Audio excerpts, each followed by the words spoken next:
Mummy papa आए हुए थे देहरादून, तो मैंने सोचा ना सुरकुंडा देवी टेम्पल घुमाता हूँ। तो स्कूटी रेंट पे लेके हम निकल पड़े सुरकुंडा देवी टेम्पल की तरफ, जो कि धनोल्टी से 15 किलोमीटर आगे है। ऐसे ही रास्ते में एक ये मंदिर पड़ता है शिव जी का, जिसमें लोगों का कहना है कि अगर आगे बढ़ते हो तो दर्शन करके ही आगे बढ़ना चाहिए। तो हमने इसमें जाके दर्शन करे, एक दो फोटो क्लिक करी और वापस हम चल पड़े अपनी मंजिल की ओर। 30-35 किलोमीटर स्कूटी चलाने के बाद हमारे पिट्ठू भी दर्द होने लगा और हमारे हाथों में भी। तो हमने सोचा क्यों ना रेस्ट ले लिया जाए। तो हम रुक गए एक चाय की टपरी पर और हमने वहाँ पे चाय पी, अपने आप भी आराम करा और स्कूटी को भी आराम करने दिया, क्योंकि स्कूटी भी चलते चलते थक गई होगी बेचारी।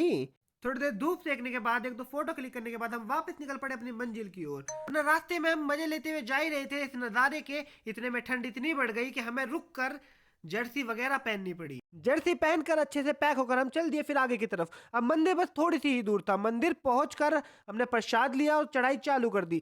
अब मम्मी पापा को तो उड़न खटोल से जाना था, क्योंकि चढ़ाई इतनी खड़ी थी वो चढ़ नहीं पाते, इसलिए उन्होंने उड़न खटोला पकड़ा और ऊपर की तरफ चल दिया। और हमने तय करा कि हम पैदल ही जाएंगे। लेकिन थोड़ी दूर चलने के बाद हमारी सांस फूलने लगी और एक आदमी ने कहा कि मंदिर 3:30 बजे बंद हो जाएगा।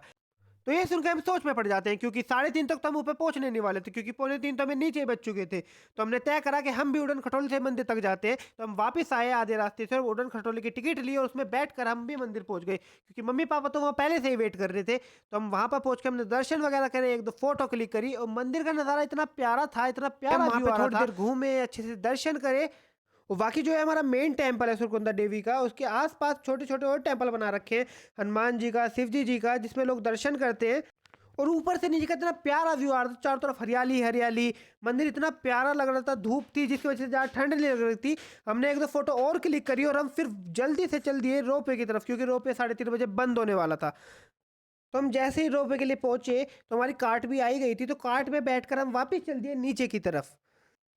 तो रोपवे से उतरकर हम वापस नीचे जाने लगे, क्योंकि रोपवे एकदम नीचे नहीं है तो थोड़ा चलना पड़ता है। तो नीचे उतरकर हमने खाना वाना खाया, फिर वापस हम स्कूटी उठा के चल दिए अपने घर की तरफ, क्योंकि टाइम भी थोड़ा ज़्यादा हो गया था और हमें जल्दी से जल्दी नीचे पहुंचना था, क्योंकि स्कूटी हमें 8 बजे तक वापस करनी थी। और वैसे भी अगर अंधेरा हो जाता है तो यहाँ पे ज़्यादा रास्ते में लाइटें भी नहीं है, जिसकी वजह से दिक्कत होती है। तो हम नज़ारे के मज़े लेते हुए वापस चल दिए नीचे की तरफ। ठंड इतनी ज़्यादा हो चुकी थी कि मुझे मुंह पे कुछ बांधना पड़ा, और हम इतने अच्छे से पैक थे उसके बाद भी हमें ठंड लग रही थी।